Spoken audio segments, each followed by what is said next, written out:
오늘 말씀의 주제와 핵심이 또 갚아주신다라는 건데, 뭘 갚아주실까라는 건데, 오늘은 부정적인 것을 얘기합니다. 너가 잘못한 것들을 내가 반드시 갚아준다라는 것. 그게 뭐냐? 하나님의 심판의 예고, 심판의 예언, 하나님의 심판의 모든 결정에 있어서는 한치의 오차 없이 완벽하게 그것을 갚아내신다라는 것이 오늘 주님의 말씀입니다. 그래서 우리 지난주 말씀 열왕기하 9장 7절을 한번 보겠습니다. 지난주 말씀을 보면은 너는 내 주 아합의 집을 치라. 내가 나의 종 곧 선지자들의 피와 여호와의 종들의 피를 뭐예요? 이세벨에게 갚아주리라 했습니다. 우리 지난주 말씀 한번 잠깐 기억해 볼게요. 드디어 하나님의 심판이 시작되었고, 드디어 이제는 당당하게 선지자라고 불릴 만한 선지자의 제자들이 예후에게 기름을 부었고, 예후가 기름 부음을 받아서 북이스라엘의 왕으로서 그동안 아합 가문과 아합에 있었던 이세벨까지 완전히 죽이는, 보복하는 그것을 하나님께서 심판으로서 갚아주겠다. 뭐요? 아합의 죄악들. 그래서 아합의 자손들이 죽습니다. 그리고 아합의 아내였던 이세벨, 우상 숭배를 북이스라엘에 정착시켰던 이 여인의 악행을 그대로 갚아주는데, 또 하나의 사건이 있죠. 그걸 우리는 기억해야 됩니다. 그리고 성경도 그거를 기억해냈습니다. 뭐죠? 이스라엘에 있었던 장소적 개념과 그때 있었던 그 지역, 이스라엘이 있었던 나봇의 포도원, 나봇의 이 포도원을 갈취하고 강탈하고 나봇을 죽였던 그 현장, 그 장소에서 하나님께서는 갚아주겠다. 그래서 오늘 이 이스라엘이라는 이 장소적 개념이 이토록 중요하기에 오늘 한번 살펴보겠습니다. 자, 한번 25절부터 29절 말씀인데, 우리가 전체적으로 우리가 좀 그 예후가 기름 부음을 받고 그 이후의 사건들이 무엇이 있는지 하나하나씩 좀 살펴보겠습니다. 그것을 우리가 예후의 반역이라고 봅니다. 자, 본문이 길기 때문에 제가 요약을 해봤습니다. 첫 번째부터. 자, 예후가 지난주에 선지자의 제자들, 그의 청년들, 그리고 소년들이라고 표현했죠. 그들에게 기름 부음을 받고 드디어 자기가 이스라엘의 왕이 되기 위해서 누구요? 요람을 치려고 지금 반역을 도모하고 있습니다. 근데 이 요람이요, 아람 군대와 싸우다가 하사엘에 의해서 부상을 당합니다. 그리고 이 요람이 어디로 피했어요? 이스라엘로 도망갔다라는 거예요. 이스라엘 도망갔는데, 예후가 이때의 기름 부음을 받고 마침 병거를 타고 요람이 있는 곳, 북이스라엘의 왕이 부상을 당하고 비겁하게 지금 이스라엘로 도망갔잖아요. 그곳으로 지금 예후가 향하고 있습니다. 그런데 그때 마침 요람이 부상을 당하고 누워 있었고, 마침 유다의 왕 아하시아가 또 방문했습니다. 그래서 아하시아가 왜 북이스라엘 왕한테 갔을까라는 것도 이들이 한 집안이 같이 서로 연결 관계가 있다라는 것. 자, 그런데 그 상황에서 파수꾼들이요, 누워있는 요람에게 가서 이럽니다. 지금 저기에서 많은 병거들이 몰려오고 있습니다. 이렇게 얘기합니다. 그랬더니 요람이 한번 갔다 와봐. 상황 파악을 하고 나한테 보고해. 그랬더니 이 어떤 한 병사를 보냅니다. 근데 그걸 이스라엘을 향하고 있는 예후의 병거들이었습니다. 자, 예후가 지금 이스라엘로 향하고 있는 목적이 뭐였죠? 요람을 치기 위한 건데, 지금 막 소란스럽게 병거를 타고 오니까는 한 병사가 와서 무슨 일입니까? 이렇게 이야기합니다. 그랬더니 예후가 별일 없어. 걱정하지 마. 하면서 나를 뒤따라. 그래. 왜 그러냐면 이 예후는 누구였죠? 요람의 군대 장관이었습니다. 그러니까 지금 남아있었던, 지난주까지 길르알 라못에서 남아있었던 예후 군대 장관이 기름 부음을 받고 이제 요람을 치러 왔지만, 사실은 요람 입장에서는 군대 어떤 그 전쟁이 마무리될 때쯤 나한테 다가오는구나라고 생각했는지 이 병사도 아무런 의심을 하지 않고 이 예후를 뒤따르기 시작합니다. 그런데 그 병사가 돌아오질 않는 거예요. 그랬더니 파수꾼이 다시 요람에게 찾아가서 이렇게 이야기합니다. 아니, 지금 상황 파악을 하려고 보냈는데 그 한 병사가 돌아오지 않습니다. 그랬더니 다시 한번 보내봐. 이렇게 해서 다시 한번 한 병사를 보냈습니다. 그랬더니 병사가 무슨 일이냐라고 했더니 아무 일도 없어. 그러니 나를 뒤따르라. 이렇게 얘기합니다. 그랬더니 이 파수꾼이 아무리 생각해도 아주 예민하고 아주 충성스러운 아주 그런 사람이었던 것 같아요. 아무리 봐도 이거는 예후의 짓인 것 같습니다.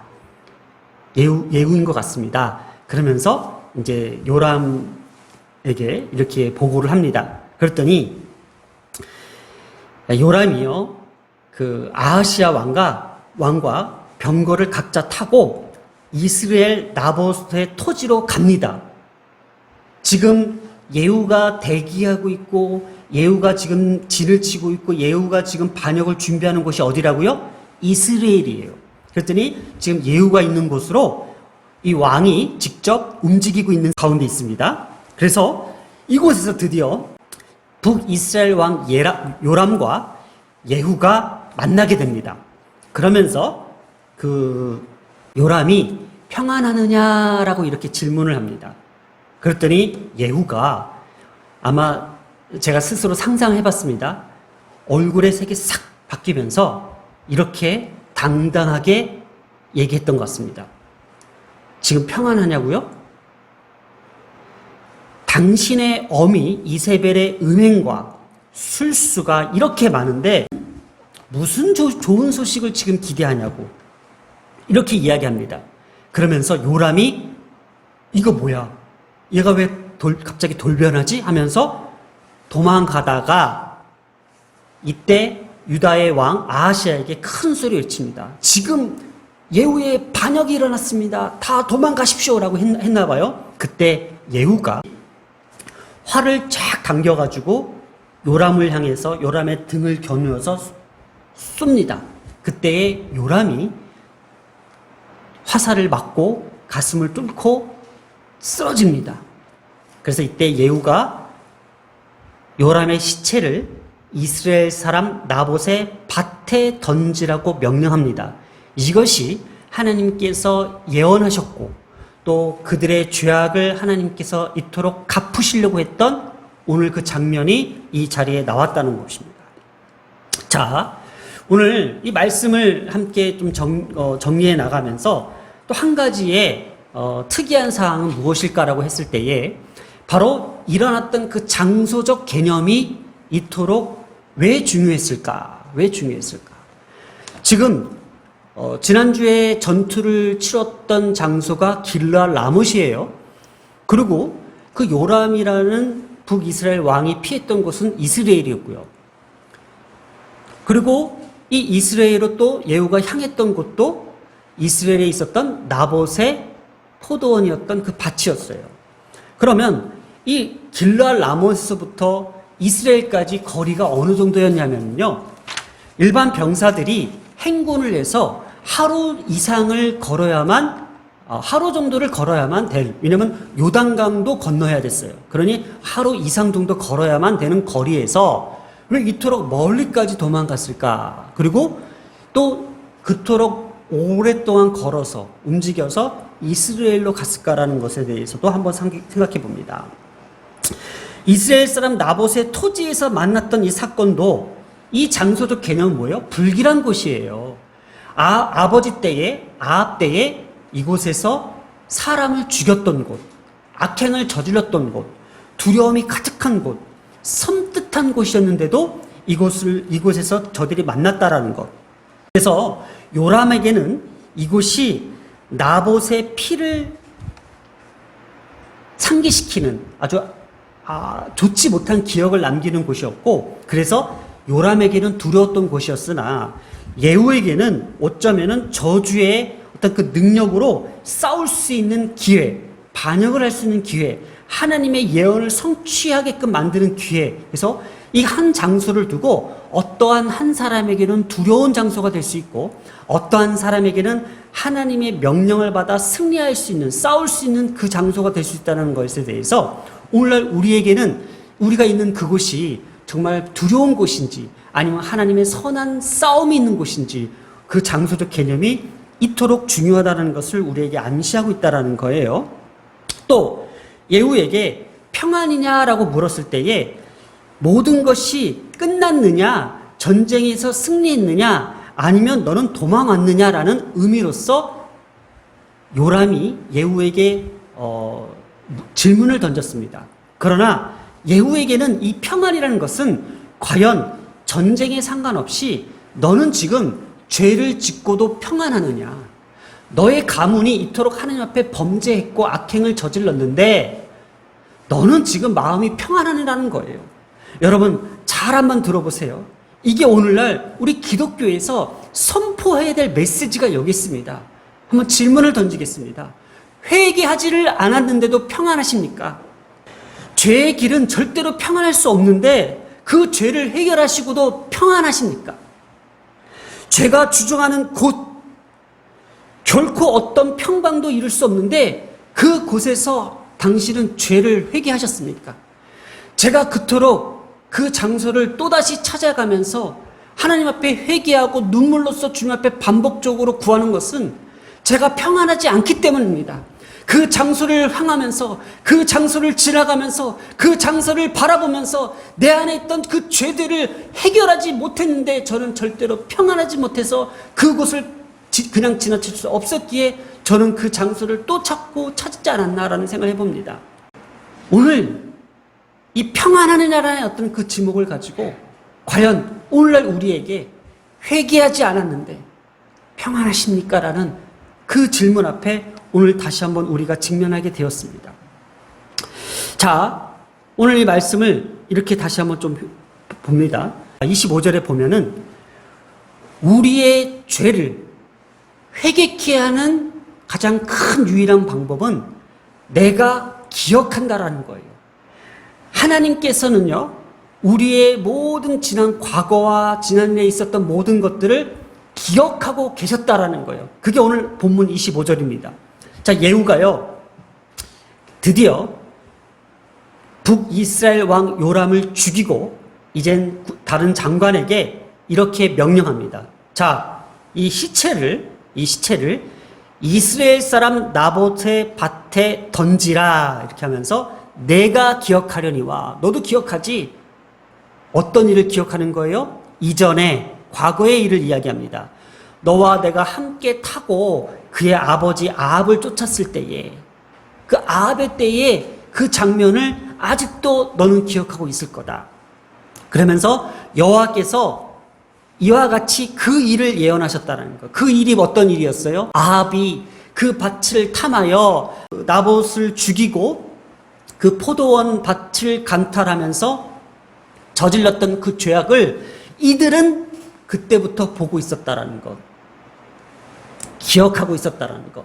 그래서 하나님께서 예언하셨던 것, 여호와 하나님께서도 이것을 기억하고 있으시기에 지금 예후를 통해서 그 시체를 그 밭에 던지게 하는 그 장면을 상기시키는 거예요. 하나님의 심판과 하나님께서 보수하신 일에는 이렇게 완전하게 하나님께서 갚으신다라는 것을 오늘 우리에게 가르쳐주고 있다는 것. 26절 계속합니다. 여호와께서 말씀하시기를 내가 어제 나봇의 피와 그의 아들들의 피를 분명히 보았다라는 거예요. 근데 이것을 본 목격자가 또 뭐가 있어요? 어떤 것을 목격했다고 했어요? 문장을 다시 한번 살펴봅니다. 어제 마치 오래전에 있었던 일인데도 어제 있었던 일처럼 생생하게 본 것처럼 기억하고 있는 이 장면, 마치 오늘날 말하면 CCTV가 그대로 보여졌던 것처럼 뭘 보았어요? 그의 아들들이에요. 아들들. 나봇만을 죽인 것이 아니라 나봇의 상속자였던 그 상속인 누구요? 나봇의 아들들까지도 죽였다라는 것이 오늘 그 목격자가 여기 있다라는 거예요. 보았노라. 이만큼 하나님은 우리에게 기억하게 하시며 그 장면을 그대로 보고 계셨다라는 것, 그 아들들까지는 몰랐겠지. 그 아들들 상속자를 죽였다는 것은 몰랐겠지. 하지만 그 아들들 상속자까지 죽였던 것을 지금 목격한 사람이 여기 있다라는 거예요. 보았노라. 그러면서 하나님께서도 이것을 그대로 보시고 이렇게 말씀하시기를 이 토지에서 내게 갚으리라 하셨다라는 거예요. 갚으리라. 그런즉 여호와의 말씀대로 그의 시체를 가져다가 이 밭에 던질지니라.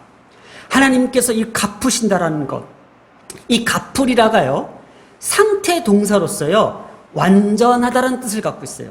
다시 한 번만요. 이 갚으리라라는 이 어원적 의미를 살펴보면은 상태 동사, 바로 완전하다라는 뜻을 가지고 있는데요. 그러면 이것을 직역을 하면은 그리고 그가 완전하게 하셨다라는 거예요. 뭘요? 하나님의 예언을, 하나님의 보수를, 보복을.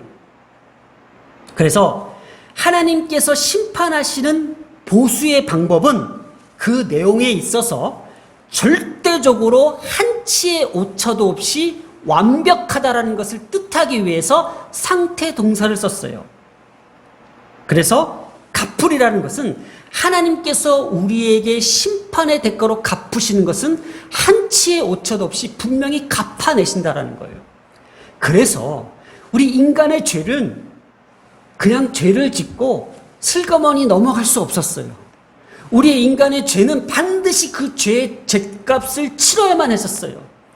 그래서 구약시대 때는 짐승의 피를 흘려서 여호와에게 번제를 드렸던 것처럼 이젠 더 이상 짐승의 피로서는 감당할 수 없는 이 인간의 죄악성은 현대 시대를 살아가는 오늘날에게도 우리의 죄는 한치의 오차도 없이 그것을 하나님께서 갚으신다고 요한계시록에도 분명히 제시하고 있어요.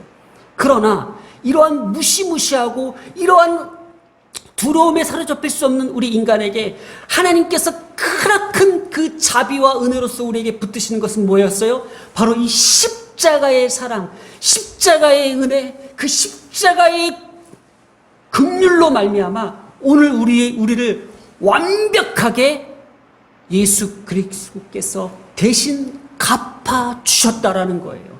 이것이 오늘 기독교의 참된 신앙이자 은혜요, 감격이요, 기쁨이요, 이것 외에는 그 어떠한 은혜도 없습니다.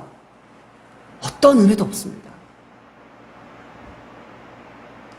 오직 하나님의 그 은혜만이, 하나님의 그 사랑만이, 그 십자가의 그 은혜만이 오늘 우리의 죄를 갚아주셨다는 거예요. 하나님은 기억하고 계셨습니다. 하나님은 분명히 그 장면들을 보고 계셨습니다. 그리고 반드시 그것을 우리는 죄로부터 죽을 수밖에 없었지만은 예수 그리스도께서 대신하여 갚아주셨다는 것이 오늘 본문의 핵심이라는 거예요. 우리의 죄를 다시 기억해 봅니다. 그리고 다른 올바른 관점에서 보면은 그것이 잘못된 것을 우리는 파악하고 이건 죄로서 우리는 반드시 감당해야 될 죄값을 예수 그리스도의 구속사적 관점에서 우리를 바라보게 한다라는 거예요. 오늘 이 말씀을. 그러면서 어떻게 완전하게 갚아주셨는지 우리는 지금 이 시간 이 자리에서 깨닫는 자가 되어야 된다는 거예요. 어떻게 해서 갚아주셨습니까? 어떻게 해서 우리의 죄를 이렇게 갚아주셨습니까? 우리의 죄가 어땠는데, 우리의 과거의 그 잘못된 그 모습들이 어땠는데, 그 관점에서 우리 주님께서 오늘 말씀하시는 겁니다. 내가 너를 갚아주었나라. 오늘 이 말씀을 이렇게 정리하면서 한번 이 세 가지의 문장들을 오늘 우리 머릿속에 항상 각인시키면서 우리가 십자가 앞으로 나아가기를 소망합니다. 하나님은요, 우리를 기억나게 하실 것입니다. 아니요, 우리가 기억할 수 없어도 하나님은 우리의 그 잘못된 그 시간들을 기억하고 계셨습니다. 그리고 그 장면, 그 시간, 그 장소에서 분명히 하나님께서는 눈동자같이 불꽃같이 보고 계셨다라는 겁니다. 그리고 그 죄에 견딜 수 없는 우리에게 다시 한번 하나님께서는요, 우리에게 갚아주셨다는 겁니다. 오늘 본문을 보면요, 이스라엘에 있었던 그 장소적 개념을 하나님께서 다시 한번 기억나게 하셨고요. 나봇의 포도원을 강탈하고 살인까지 저질렀던 것을, 그 아들들, 상속자들까지도 죽였던 것을 분명히 낱낱이 보고 계셨다라는 것. 그리고 이 갚아주셨던 것. 하나님께서 심판하시며 하나님께서 보수하시며 갚으시는 것은 그 어느 것 하나 부족함 없이 완벽함을 이 시간 강조하고 있었다라는 것. 오늘 예언의 성취의 바로 이 진정성, 바로 여호와께서 이같이 그의 일을 기억하시고 보셨으며 갚으신다고 예언하셨느니라. 그래서 열왕기상 21장 19절에 분명히 기록되고 있었죠. 너는 그에게 말하여 이르기를 여호와의 말씀이 내가 죽이고 또 빼앗았느냐 하셨느니라. 또 그에게 이르기를 여호와의 말씀이 개들이 나봇의 피를 핥은 곳에, 그 장소가 어디죠? 이스라엘에 개들이 내 피, 곧 내 몸의 피도 핥으리라 하셨다. 오늘 요람의 시체가 그곳에서 개들이 그들의 피를 핥겠다고 하나님께서 예언하셨던 것. 그 어미였던 이세벨도 바로 이 장소에서 이렇게 비참하게 죽음을 맞이할 것입니다. 오늘 이 시간 말씀을 이렇게 정리하면서 우리 함께 좀 이렇게 기도했으면 좋겠습니다. 더 이상 우리의 죄가 반복되지 않도록 우리의 잘못된 과거들을 다시 한번 기억하며 되새기며 회개하게 하여 주시옵소서. 우리가 지난 모든 시간들 속에 잘못됐던 모든 것들을 올바른 관점에서 우리가 다시 볼 수 있는 눈을 열어주시옵소서. 우리가 기독교적 관점에서, 성경적 관점에서 우리를 다시 한번 바라볼 수 있도록 우리의 눈을 열어달라고. 마지막으로 우리의 죄를 대신 갚아주신 그 예수 그리스도의 구속의 완전하심, 완벽하신, 그 완벽히 우리를 갚아주신 그 깊은 그 은혜를 깨닫고 회개할 수 있는 우리 모두가 되게 해달라고 오늘 이 시간 함께 좀 기도했으면 좋겠습니다.